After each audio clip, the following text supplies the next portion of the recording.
Hi நல்லவர்ஸ். இன்றைக்கி காலையில் பார்த்தீங்கன்னா அம்மா திட்டிகிட்டே தான் காலையில் எழுப்பிவிட்டாங்க. என்னென்னா ஒன்றும் கிடையாது, அந்த வாஷிங் மிஷினோட அந்த ஓஸ் இருக்குது பார்த்தீங்களா, அதோட ஹோல்டர் வந்து நான் உடச்சி போட்டேன். அம்மா ரீசன் என்னென்னா, நேற்று வந்து இபி மீட்டரோட யூனிட்டை செக் பண்ணுறது ரிலேட்டடாக ஒரு வீடியோ ரெக்கார்ட் பண்ணிகிட்டு இருந்தேன். அப்போ வந்து ஹை வாட்ஸ் கன்சியூம் பண்ணுறதுக்கு நம்ம இபியோட சார்ஜரை வாஷிங் மிஷின் மேலே வச்சு நான் டெஸ்ட் பண்ணேன். உடனே பார்த்திங்கன்னா நான் தான் உடச்சி போட்டேன்னு சொல்லி போட்டாங்க. இதில் என்ன பிரச்சனைனா, அந்த ஓஸ் கீழே இருந்துச்சுன்னா தண்ணி எல்லாம் போயிடும், ட்ரை ஆயிரும், துவைக்க முடியாது. அதனால் ஓஸ் மேலே பார்த்த மாதிரி இருக்கணுமா, அதுக்கு டெம்பரரியாக வந்து பார்த்திங்கன்னா இந்த மாதிரி கிளிப்பை வச்சு விட்டு நான் அவங்க துவைக்கிறதுக்கு ஏற்பாடு பண்ணி கொடுத்துட்டேன். சரி, இதில் என்ன பண்ண போகிறோம் அப்படின்னு தான் கேட்குறீங்க. அதுக்கு வந்து ஹோல்டர் கிடைக்காது. நெக்ஸ்ட்டு நம்ம துவைக்கிற மாதிரி இருந்துச்சுன்னா அது ப்ராப்ளம் தான். அதுக்கு தான் நம்ம 3D பிரிண்டரை யூஸ் பண்ணி ஒரு ஹோல்டர் ரெடி பண்ண போகிறோம். அதுக்கு ஃபஸ்ட்டு வந்து நம்ம என்ன பண்ண போகிறோம்னா, அதில் யூஸ் பண்ணுற ஓஸ் இருக்குல்ல, இந்த 3/4 இன்ச் ஓஸு, அதில் வந்து பார்த்திங்கன்னா அதோட அவுட்ரு டயாவை வந்து நம்ம மெஷர் பண்ணிக்கிட்டு அதை வச்சு 3D பிரிண்டரில் நம்ம ஒரு ஹோல்டரை டிசைன் பண்ண போகிறோம். அதுதான் வந்து உங்களுக்கு நான் எப்படின்னு சொல்ல போகிறேன். ஃபஸ்ட்டு வந்து ஓஸ் வந்து ஃப்ளெக்சிபிளாக இருக்கும். அதோட அவுட்ரு டயா வந்து பார்த்திங்கன்னா 21 சம்திங் வந்திருக்கு. அதனால் நம்ம 21 எக்ஸாக்டாக பண்ணாலும் அதுக்கு அதிகமாக பண்ணாலும் பார்த்திங்கன்னா நம்ம பண்ணுற இந்த ஹோல்டர் தான் நான் டிசைன் பண்ணது. என்ன ஆகும்னு பார்த்திங்கன்னா லூஸ் ஆயிரும். அதனால் வந்து பார்த்திங்கன்னா நம்ம அதுக்கு தகுந்த மாதிரி எம்எம்மாக நம்ம ஆல்ட்ரு பண்ணி தான் பண்ணணும். ஆனால் இதுதான் வந்து பார்த்திங்கன்னா நான் பண்ண டிசைன். இதை தான் நம்ம வந்து எப்படி பண்ண போகிறோம் அப்படின்னு நான் உங்களுக்கு சொல்ல போகிறேன். நான் 2 சாஃப்ட்வேர் யூஸ் பண்ணியிருக்கேன். ஒன்று வந்து பார்த்திங்கன்னா திங்கர்கேடு, ரெண்டாவது வந்து பார்த்திங்கன்னா பாம்போ ஸ்டூடியோ. அதனால் உங்களுக்கு ஸ்டெப் பை ஸ்டெப்பாக எப்படி யூஸ் பண்ணணும் அப்படிங்கிறத நான் சொல்லிடுறேன். ஆல்ரெடி டிசைன் பண்ணிட்டேன். ஃபஸ்ட்டு உங்களுக்கு ஸ்டெப் பை ஸ்டெப்பாக நான் சொல்லிடுறேன். எக்ஸிஸ்டிங் இருக்கிற டிசைனிங் வந்து இப்போ நம்ம டிலீட் பண்ணிடலாம். இப்போ வந்து பார்த்திங்கன்னா இதுக்கு வந்து ஓஸ்க்காக நம்ம டிசைன் பண்ணுறதுனால சிலிண்டரிக்கல் ஷேப்பை நம்ம எடுத்துக்கலாம். நான் வந்து பார்த்திங்கன்னா இப்போ சிலிண்டரிக்கல் ஷேப் எடுத்துகிட்டு அதில் இப்போ நம்ம வந்து டைமென்ஷனை வந்து ஃபிக்ஸ் பண்ண போகிறோம். ஆல்ரெடி வந்து பார்த்திங்கன்னா 20 இருக்குது. நம்ம வந்து பார்த்திங்கன்னா ஒரு 4 mm திக்னஸ் வேணுங்கிறனால நம்ம ஒரு 24 சம்திங் வச்சுக்கலாம். நெக்ஸ்ட் வந்து பார்த்திங்கன்னா அதில் ஹோல்ஸ் போடணும். அதனால் சேம் அதே சிலிண்டரில் வந்து பார்த்திங்கன்னா அதோட நெகட்டிவ் இமேஜ் எடுத்துக்கலாம். கலர் இருந்துச்சுன்னா அது பாசிட்டிவ் இமேஜ், இந்த மாதிரி டிரான்ஸ்பரண்டாக இருந்துச்சுன்னா அது நெகட்டிவ் இமேஜ்னு சொல்லுவாங்க. அண்ட் ஹோல்ஸ் போடுறதுனால பார்த்திங்கன்னா அதோட சைஸ் கொஞ்சம் அதிகப்படுத்திக்கலாம். அண்ட் நம்ம ஓஸோட சைஸ் இருக்குல்ல, அது வந்து 21 இருந்தது, நம்ம வந்து பார்த்திங்கன்னா 19.5 வச்சுக்கலாம். ஏன்னா அப்போ தான் வந்து பார்த்திங்கன்னா ஓஸை திணிக்கும் போது அது டைட்டாக இருக்கும், மறுபடியும் கழண்டு வராது, லீக்கேஜ் இருக்காது. அதுக்காக நெக்ஸ்ட் வந்து பார்த்திங்கன்னா அந்த நெகட்டிவ் இமேஜை இந்த மாதிரி பாசிட்டிவ் இமேஜுக்குள்ளே மேலேருந்து கீழே வர வரைக்கும் வச்சுட்டு அதை நம்ம அலைன் பண்ணிக்கலாம். அப்போ தான் வந்து சென்டரில் அவுட்ரோட திக்னஸ் எல்லாமே யூனிஃபார்மாக வரும். அப்போ தான் உங்களுக்கு ஸ்ட்ராங்காக இருக்கும். நெக்ஸ்ட் எல்லாம் முடிச்சுட்டு குரூப்பிங் பண்ணிக்கலாம். குரூப்பிங்கோட ஸ்டார்ட் கட் எல்லாத்துக்கும் தெரியும்னு நினைக்கிறேன். Ctrl+G பண்ணி அழுத்துனீங்கன்னா உங்களுக்கு குரூப்பிங் விழுந்துடும்.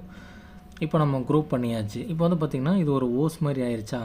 நெக்ஸ்ட்டு வந்து என்ன பண்ண போகிறோன்னா, இந்த ஹோல்டரை வந்து பார்த்திங்கன்னா அதில் கனெக்ட் பண்ணிவிட்டு நம்ம அதில் வந்து மாட்டி வைக்கிற மாதிரி ஃபிக்ஸ் பண்ணணும். அதுக்கு வந்து பார்த்திங்கன்னா ஹேண்டில் மாதிரி நம்ம கொடுக்கணும்.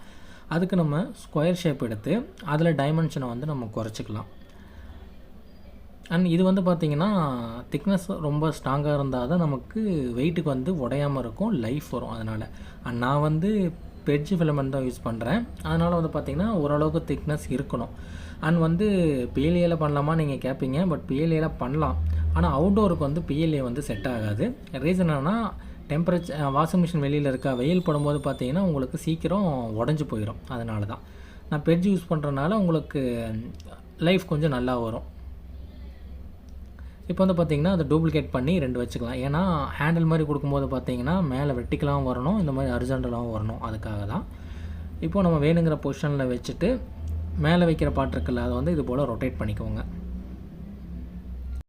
நீங்கள் மற்ற சாஃப்ட்வேர் யூஸ் பண்ணுறதுக்கு திங்கர்கேட் வந்து பார்த்திங்கன்னா உங்களுக்கு பிகினர் ஃப்ரெண்ட்லியாகவே இருக்கும்.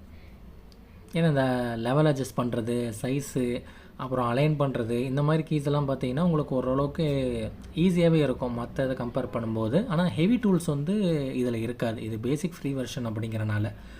இது நீங்கள் பெய்டு வெர்ஷனில் போகும்போது பார்த்திங்கன்னா, இப்போது இந்த ஃப்ரீ வெர்ஷனில் பார்த்திங்கன்னா பர்டிகுலராக சில ஷேப் தான் இருக்கும். அதை வச்சு தான் நீங்கள் டிசைன் பண்ணணும். உங்களோட ஐடியாலஜியை பொறுத்து தான் அது பண்ண முடியும். டைம் அதிகமாக எடுத்துக்கும். அதே நீங்கள் வந்து பெய்டு வெர்ஷன் போகும்போது பார்த்திங்கன்னா இந்த AutoCAD, CorelDRAW அந்த மாதிரிலாம் போகும்போது நீங்கள் ஷேப்பை வந்து பெயிண்ட் பண்ண முடியும். நீங்கள் பெயிண்ட் பண்ணுற ஷேப்பை உங்களால் அப்படியே கொண்டு வர முடியும். அந்த மாதிரி பெனிஃபிட்ஸ்லாம் நிறையவே இருக்குது. பட் இதில் வந்து பார்த்திங்கன்னா லிமிட்டட் வெர்ஷன் தான். அதனால டூல்ஸும் பார்த்திங்கன்னா லிமிட்டடாக தான் இருக்கும். ஆனால் இதுலேயும் பண்ண முடியும். உங்களால் high level print 3D designing கூட பண்ண முடியும். பட் அது உங்களோட நாலேஜு, நீங்கள் அதை எப்படி யோசிச்சு பண்ணுறீங்க அப்படிங்கிறது தான். ஏன்னா சில விஷயங்களை வந்து இதில் கட்டிங்லாம் பண்ண முடியாது.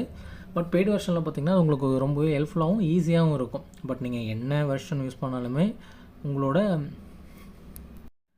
ஐடியா அண்ட் அதை நீங்கள் எப்படி யூஸ் பண்ணுறீங்க அப்படின்னு தான். இப்போ வந்து பார்த்திங்கன்னா நம்ம இது ஒரு மக்கோட ஷேப்புக்கு வந்துருச்சு பார்த்திங்கல்ல, ஆனால் இது வந்து பார்த்திங்கன்னா ஒரு அடாப்டர் மாதிரி.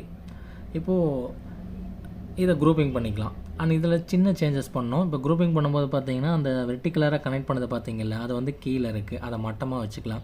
ஏன்னா இப்படியே நீங்கள் வந்து பிரிண்ட் பண்ணலாம். பட் இதில் என்ன பிரச்சனை வரும்னு பார்த்திங்கன்னா, நீங்கள் மிஷினில் போட்டு பிரிண்ட் பண்ணும்போது அந்த மேலே இருக்கிற லேயர் வந்து பார்த்திங்கன்னா ப்ராப்பர் ஃபினிஷிங் வராது. அது ஒரு மாதிரி பார்த்திங்கன்னா லைனாக வரும். அதில் ஃபினிஷிங் உங்களுக்கு இருக்காது. அதனால் வந்து பார்த்திங்கன்னா நீங்கள் லெவலாக இருக்கிற மாதிரி ரெண்டுமே வந்து பார்த்திங்கன்னா மட்டமாக இருக்கிற மாதிரி வச்சுட்டிங்கன்னா உங்களுக்கு ஃபினிஷிங்கும் நல்லாயிருக்கும், ஸ்ட்ராங் வைஸும் ரொம்பவே நல்லாயிருக்கும்.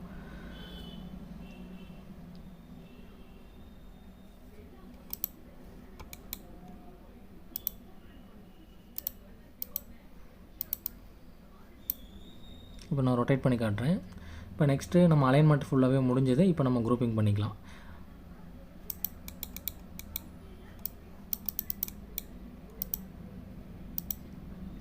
அண்ட் இதில் ஒரு சின்ன பிரச்சனை இருக்குது. நான் ஜூம் இன் பண்ணி காட்டுறேன் பாருங்கள். நம்ம அந்த ஹேண்டில் மாதிரி கொடுத்துருக்கோம் பார்த்தீங்களா, அதோட சைஸ் அதிகமாக இருக்கிறனால நம்ம அந்த சிலிண்டருக்கு அவுட்டரில் வந்து அது வருது. இந்த மாதிரி வரும்போது பார்த்திங்கன்னா நீங்கள் சப்போர்ட் ப்ராப்பராக கொடுக்கலைன்னா உங்களுக்கு அந்த இடத்துல ஸ்ட்ரென்த்து ப்ராப்பராக இருக்காது.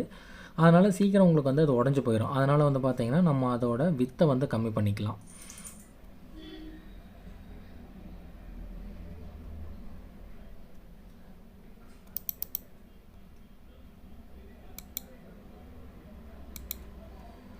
இப்போ லெவல் பண்ணியாச்சு.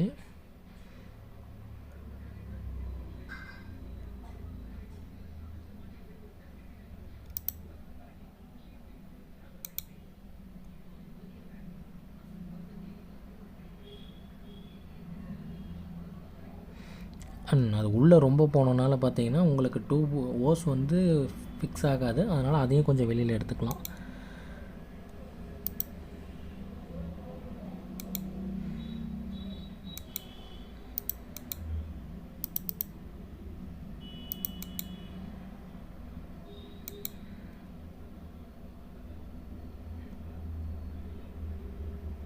இப்போ வந்து பார்த்திங்கன்னா 15 இருக்குது. அதோட அகலம் 15 mm. நம்ம அதை 10 குறைச்சிக்கலாம். சேம் நம்ம கீழே இருக்கிற போர்ஷன் அதோட அகலத்தையும் வந்து பார்த்திங்கன்னா 10 mm குறைச்சிக்கலாம். அண்ட் இதில் காட்டுறது எல்லாம் பார்த்திங்கன்னா உங்களுக்கு எம்எம்மில் தான் காட்டும். அண்ட் ஆல்ரெடி குரூப் டூப்ளிகேட் விழுந்திருக்க மாட்டிருக்கு. அதை ரிமூவ் பண்ணிக்கலாம், டெலீட் பண்ணிக்கலாம். ஓகே, இப்போ அலைன்மெண்ட் மாறி போச்சு.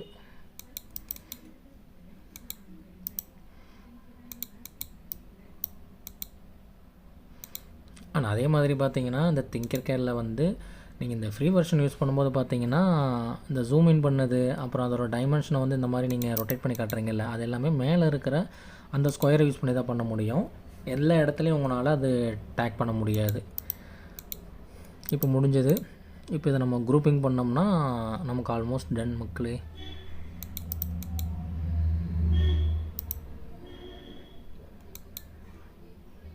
இப்போ நான் உங்களுக்கு எல்லா ரொட்டேஷன்லேயும் காட்டுறேன் பாருங்கள் ஃபினிஷிங் எப்படி இருக்குன்னு.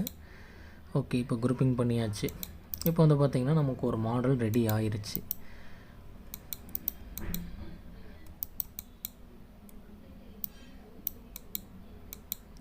Top and bottom side view எல்லாமே நான் உங்களுக்கு காட்டுறேன் பாருங்கள்.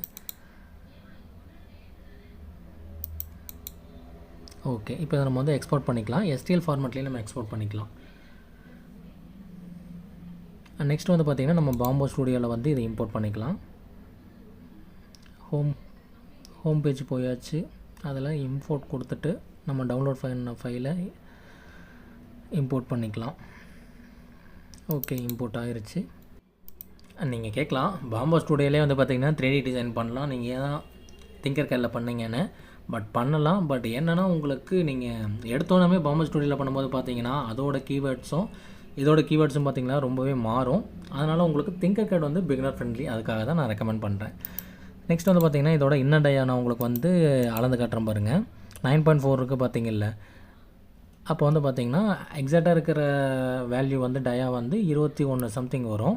அண்ட் இதோட இன்னர் டயா நம்ம கொடுத்துருக்க வந்தது பார்த்திங்கன்னா 19.5 கொடுத்தோம். அதில் விழுந்தது வந்து பார்த்திங்கன்னா 19.460 சம்திங் விழுந்திருக்கு.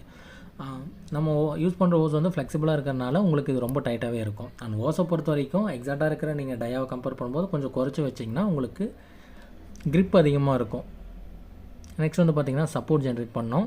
ஏன்னா வந்து அந்த சைடில் மக்கு மாதிரி ஹேண்டில் இருக்குது பார்த்திங்கல்ல, அதுக்கு சப்போர்ட் இல்லைன்னா உங்களுக்கு ஃபினிஷிங் வராது, ஸ்ட்ரென்த்தன் இருக்காது. அதனால் சப்போர்ட் நம்ம வந்து ட்ரீயே கொடுத்துக்கலாம். நெக்ஸ்ட்டு ஃபைனலாக வந்து பார்த்திங்கன்னா பிரிண்டர் செலக்ட் பண்ணிட்டு ஃபிலமெண்ட் செலக்ட் பண்ணோம். அண்ட் நான் யூஸ் பண்ணுறது வந்து பார்த்திங்கன்னா A1 மினி தான் யூஸ் பண்ணுறேன். அதோட ஃபிலமெண்ட்டு வந்து பார்த்திங்கன்னா பெட்ஜ் தான் யூஸ் பண்ணியிருக்கேன்.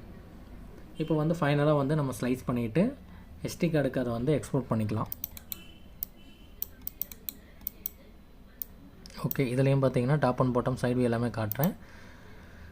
SD கார்டுக்கு எக்ஸ்போர்ட் பண்ணிக்கலாம். நான் ஆல்ரெடி நான் SD கார்டில் வந்து எக்ஸ்போர்ட் பண்ணிட்டேன். அதனால் இப்போ டவுன்லோட்ஸில் வந்து சின்னதாக சேவ் மட்டும் பண்ணிக்கலாம். ஓகே, முடிஞ்சது. நெக்ஸ்ட் வந்து பார்த்திங்கன்னா நம்ம SD கார்டை மெஷினில் போட்டு பிரிண்ட்டை ஸ்டார்ட் பண்ணிடலாம்.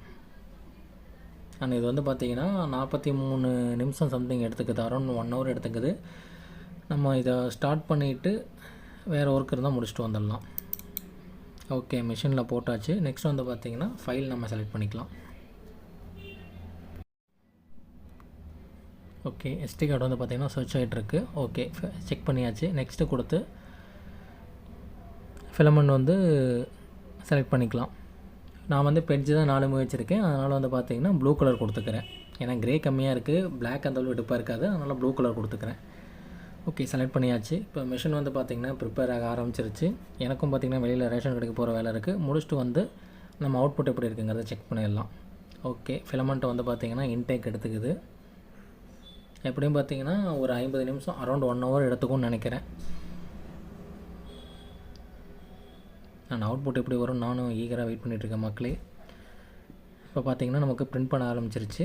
அண்ட் இந்த மாதிரி நீங்கள் பிரிண்ட் பண்ணும்போது பார்த்திங்கன்னா ஒரு கனெக்டர் அடாப்டர் நீங்கள் ரெடி பண்ணும்போது அதோட அவுட்டர் இருக்குதுல்ல, அதோட டயா வந்து பார்த்திங்கன்னா நீங்கள் அதிகமாக கொடுக்கும்போது உங்களுக்கு அதிகமான ஸ்ட்ரென்த் இருக்கும், சீக்கிரம் உங்களுக்கு டேமேஜ் ஆகாது. இப்போ ஆல்மோஸ்ட் முடிஞ்சது. நான் எக்ஸ்பெக்ட் பண்ணதோடு பார்த்திங்கன்னா நல்லாவே ஸ்ட்ரென்த்தாகவே இருக்குது. ப்ரெஸ் பண்ணி பார்த்தாலும் பார்த்திங்கன்னா பெண்ட் ஆகலை.